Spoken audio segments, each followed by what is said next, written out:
Mama Kagosi. Eh? Unataka kuniambia binti yako ako na mimba? Binti wangu.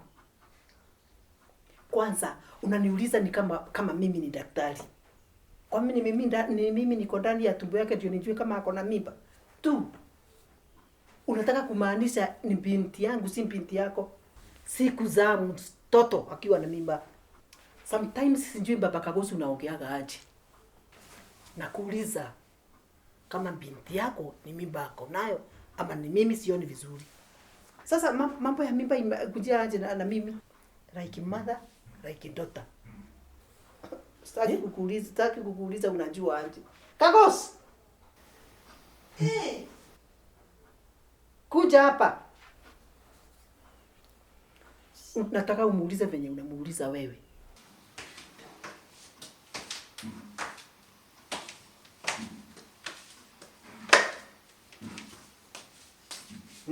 Anita. Muulize.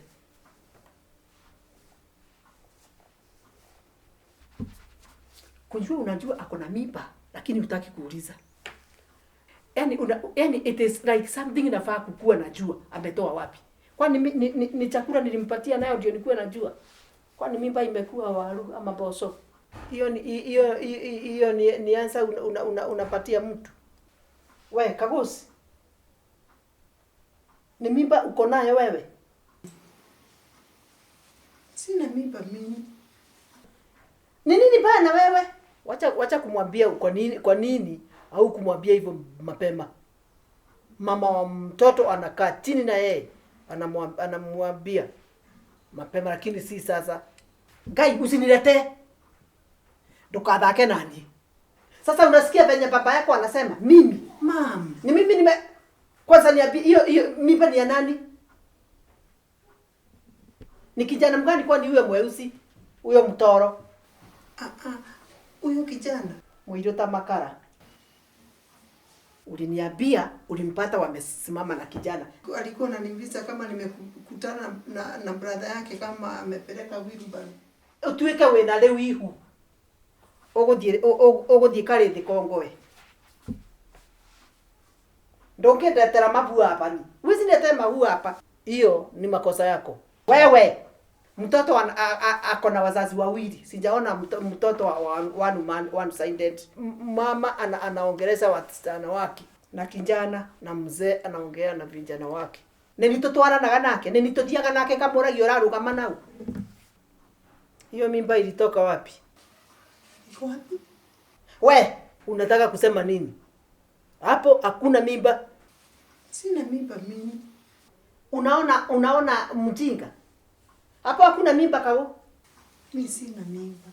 Unaona? Nilikwambia like mother like daughter. Hiyo mdomo niachie. Hebu kwanza kwenda. Nakuulizaje? Yaani uniongeleza hivyo mbele ya mtoto? Sina kwambia uende ama unataka nikunje? Haya sasa nataka kukuuliza hivi. Kwa sababu ulikuwa umeenda kulehia ihu ya mtoto wa nani wa mama Njoroge analipwa mimba. Sasa hii yetu unataka tulipwe pesa ngapi? Unaniongeleza aje mimi? Wewe haukukuwa katikati ya wazee wale walikuwa wameenda kuambia kijana utalipa pesa hizi ndio ulipe hiyo mimba ya huyo mtoto msichana wa mama Njoroge. Itana sasa uambiwe ni pesa ngapi unalipwa. I'm your husband. Respect me. Kwani kuna mmaraya kukuliko? Kwani ni vibaya mwanamume kuwa na wanawake wengi? Kwani kwa sababu hakukuwa na kondoo ni mtu alikuwa sasa kwa nini unarusha mdomo? Wacha kuongea hivyo. Sasa jitayarishe utaitwa guka.